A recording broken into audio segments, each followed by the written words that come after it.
नमस्कार प्रिय भक्तजनों। आज के हमारे इस पावन वीडियो में हम लेकर आए हैं गोवर्धन पूजन की प्राचीन और दिव्य कथा। वह कथा जो भगवान श्री कृष्ण की अद्भुत लीला और देवराज इंद्र के अहंकार के शमन का प्रतीक है। एक समय की बात है जब देवराज इंद्र को अपने सामर्थ्य और पद का अत्यधिक अभिमान हो गया था। इंद्र के इस अहंकार को दूर करने के लिए स्वयं भगवान श्री कृष्ण ने एक लीला रची। एक दिन भगवान श्री कृष्ण ने देखा कि पूरे ब्रज में हर्षोल्लास का वातावरण है। घर घर में तरह तरह के पकवान बन रहे हैं। हर ओर उत्सव की तैयारियां वो चल रही हैं। यह देखकर बालक कृष्ण ने अपनी मैया यशोदा से प्रेम पूर्वक पूछा, माता, यह सब किस पूजा की तैयारी हो रही है? माँ यशोदा मुस्कुराई और बोली, लल्ला, हम देवराज इंद्र की पूजा करने के लिए अन्नकूट की तैयारी कर रहे हैं। यह सुनते ही भगवान श्री कृष्ण ने उत्सुकता से पूछा, मैया, हम इंद्र की पूजा क्यों करते हैं? तब माता यशोदा ने समझाया, बेटा, यदि हम इंद्रदेव की पूजा करेंगे तो वे प्रसन्न होकर वर्षा करेंगे। अच्छी वर्षा होगी तो खेतों में भरपूर अन्न उपजेगा, हमारी गायों को हरा भरा चारा मिलेगा और सबका जीवन सुखमय होगा। यह सुनकर बालक श्री कृष्ण ने गंभीर भाव से कहा, माता, हम इंद्र की पूजा क्यों करें? हमें तो ऐसे देवता की पूजा करनी चाहिए जो हमारे बीच में है, जो प्रत्यक्ष रूप से हमारे जीवन में कल्याण करते हैं। इंद्र तो कभी दिखाई भी नहीं देते। यह सुनकर वहां बैठी गोपियां बोली, लल्ला, 33 कोटि देवी देवताओं में इंद्रदेव सबके राजा हैं, उनकी निंदा मत करो। तब श्री कृष्ण ने मधुर स्वर में उत्तर दिया, मैया, इंद्र में ऐसी क्या शक्ति है जो वह हमारी रक्षा करेगा? इंद्र से अधिक शक्तिशाली तो यह गोवर्धन पर्वत है। यही पर्वत हमारी गायों को घास देता है, यही वर्षा का कारण बनता है और यही हमारी जीवन धारा है। हमें तो गोवर्धन पर्वत की पूजा करनी चाहिए। इंद्रदेव तो केवल पूजा न करने पर क्रोधित हो जाते हैं। ऐसा अहंकारी देवता पूजन के योग्य नहीं है। इतने में नंद बाबा वहां पहुंचे और बोले, कन्हैया, इंद्र की पूजा से तो हमें वर्षा प्राप्त होती है और हमारी खेती खलिहान फलते फूलते हैं। फिर गोवर्धन की पूजा करने से क्या लाभ होगा? भगवान श्री कृष्ण ने विनम्रता से उत्तर दिया, पिताश्री, हमारी गायें गोवर्धन पर्वत पर चरती हैं। वहीं से हमें दूध, घी, दही और मक्खन मिलता है। खूब गोपिकाओं की आजीविका का एकमात्र साधन यह गोवर्धन पर्वत ही तो है। वही हमें पोषण देता है, वही हमारा रक्षक है। अतः हमें इंद्र नहीं, गोवर्धन की पूजा करनी चाहिए। श्री कृष्ण के इन तर्कों को सुनकर सभी ब्रजवासी प्रभावित हुए। उन्होंने निश्चय किया कि इस बार इंद्र की जगह गोवर्धन पर्वत की पूजा की जाएगी।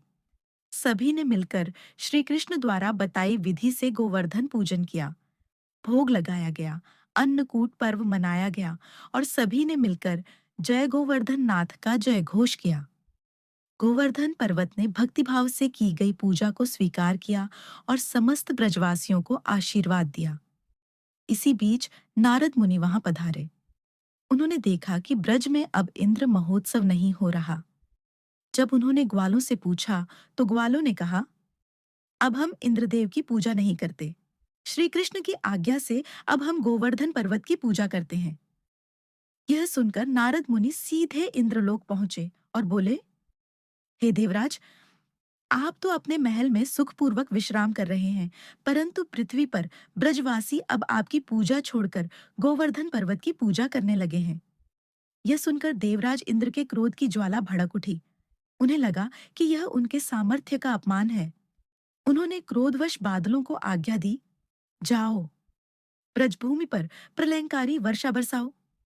क्षण भर में घनघोर बादल छा गए, बिजली कड़कने लगी, तेज आंधियां चलने लगी और मूसलाधार वर्षा आरंभ हो गई।